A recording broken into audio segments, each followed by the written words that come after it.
China's Communist Party excels in rewriting its own history. More than 30 years ago, at least 10,000 people were killed in Tiananmen Square. The world moved on. Today, the youth of China only has a foggy memory of what happened. Almost 20 years ago, China hid information about the SARS outbreak. Hundreds of people died. Again, the world moved on and China continued to operate like nothing had happened. Now, a pandemic has ravaged the world. China is on the back foot. And it's relying on the same old tactics, rewriting the narrative, withholding information and telling lies. Tonight, we'll show you how China is spinning the story of the Wuhan virus, 5 big lies that Beijing is pushing.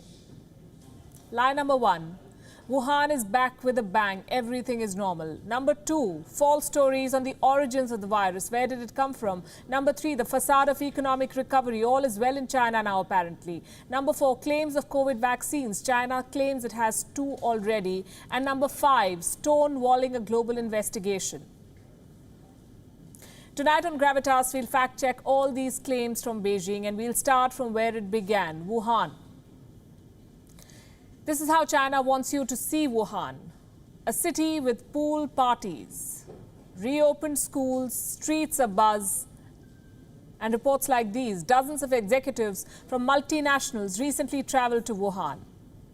The virus is history apparently. Wuhan is the envy of the world, and the Chinese state cannot stop beaming pictures of this normalcy, of how Wuhan is back with a bang. What they don't show you is the other side, the one that remains off limits for the world. Like the Huanan seafood market, the very same wet market where the virus is believed to have originated, it remains sealed. According to news agency Reuters, the Huanan seafood market remains a no-go zone. It has a large security presence. Anyone who lingers is promptly chased away. The Chinese state organized a tour for journalists to show them how Wuhan is faring.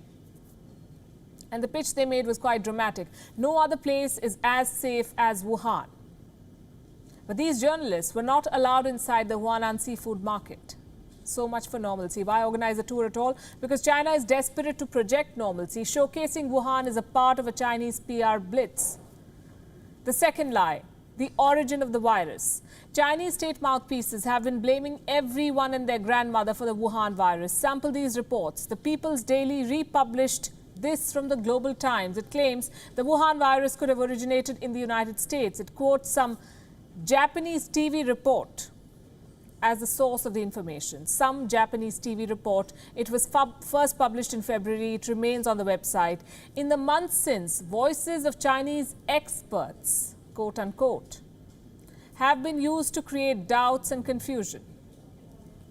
Earlier this year, Xinhua published a write-up quoting Dr. Zhong Nangshan. He led the fight against the SARS and the Wuhan virus. In China, he's a bit of a national hero. Dr. Zhong said, and I'm quoting, COVID-19 was first discovered in China does not mean it originated here.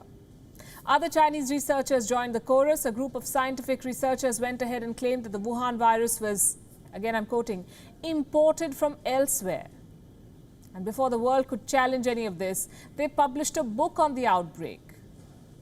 The propaganda arm of the Chinese state has already written and published an entire book about Wuhan's fight against the virus.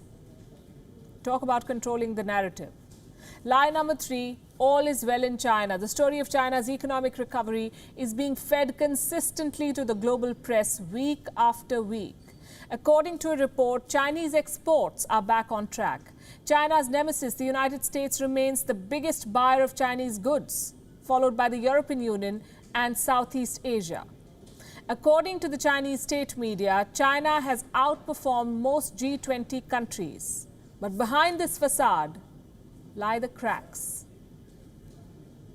There is massive overinvestment in the Chinese economy, especially in the real estate sector. A Wall Street Journal report described the property boom in China as a quote-unquote $52 trillion bubble. $52 trillion bubble. This is bigger than the US property market boom of the early 2000s, something that had triggered the financial crisis of 2008. The Chinese state is using its banks to keep the economy going, forcing the state banks to forego $218 billion in profits. Experts anticipate a rise in non-performing assets, meaning bad loans, and a lot of them. By the end of last year, in fact, non-performing loans in China's commercial banks surged past the $330 billion mark. Then we have the looming food crisis, something that we have reported on this show. And the rich and well-to-do citizens in China have been leaving the country in hordes. So much for all being well. Next comes the vaccine eyewash. Today, for the first time, China showed the world its vaccines. Two companies have produced these, Sinovac Biotech and Sinopharm. Sinovac alone says it will produce 300 million doses of this vaccine in a year. But will it work? Does this vaccine work? China would say the vaccine is effective. Last we checked, nobody had endorsed it. Also, the vaccines are at an experimental stage, yet to pass the third and the most critical phase of trials. China is far from regulatory approval. Why then is it flaunting these vaccines? Two reasons. First, vaccine nationalism, to prove that China is better than the rest. And two, to keep potential buyers hooked. China wants to change the script from the exporter of the virus to the provider of a cure. What about the rules? China has always shown scant regard for rules. According to a report, 90% of Sinovac employees and their families have already taken this experimental vaccine. They are the guinea pigs. Lie number 5, participating in a global investigation. Remember the World Health Assembly a few months back. More than 100 countries demanded a probe. China reluctantly agreed. But what has it done since? China is trying to influence this investigation. Last month, a WHO team visited China to investigate the origins of the virus. Guess what? They were not taken to Wuhan.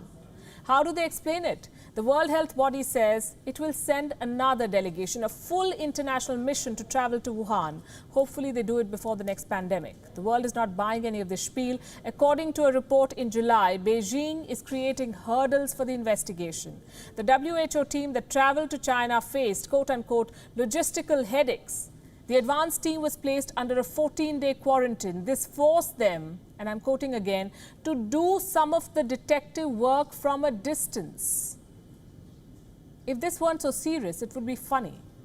The long and short of it is this. After the lies and the cover-up, China is re-scripting the story of the pandemic. The Communist Party rewrote China's history to control it.